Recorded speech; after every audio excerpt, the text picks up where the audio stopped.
Le certificat médical est un document qui est important.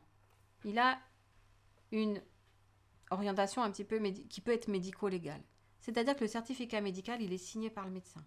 Tout le temps, c'est le médecin qui constate ou qui décide. Il va relater des éléments factuels. L'objet du certificat médical est de constater ou d'interpréter ce qu'il a vu, c'est-à-dire qu'il y a un fait caractère médical. On va retrouver dessus seuls les éléments que le médecin aura constatés et qu'il aura mis en mots. Et un certificat médical est obligatoirement précédé d'un examen médical, bien entendu, pour être intégré au document.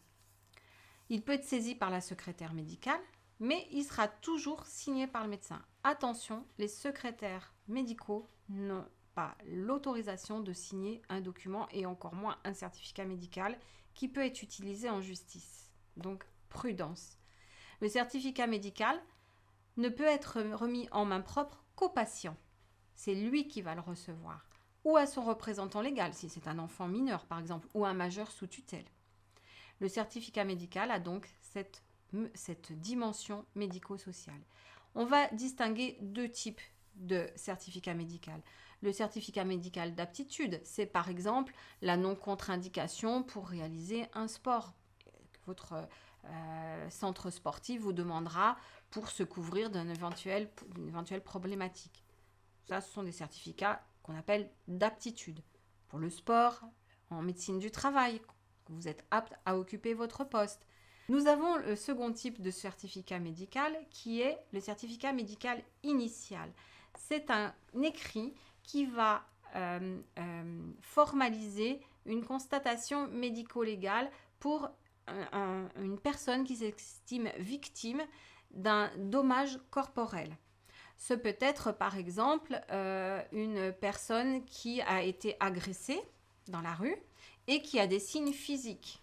Donc, il va les faire constater par un médecin qui va mettre en mots les problèmes, l'agression, les plaies, les bosses, tout ce qu'on peut imaginer que le patient aura.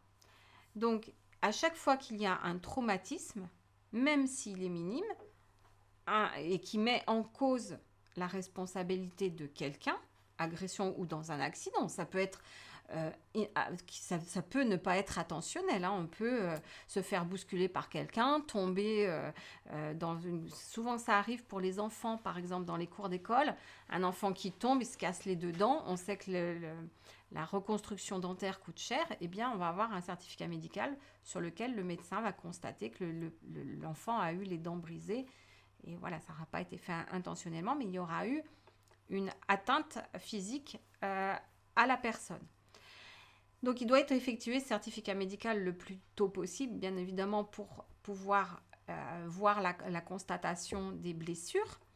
Et il va être écrit, précis, il doit être lisible et on doit y voir l'identification du patient de manière précise. On doit avoir l'heure, la date du jour où s'est produit l'accident ou l'agression, la description de l'examen médical, le cachet et la signature du médecin.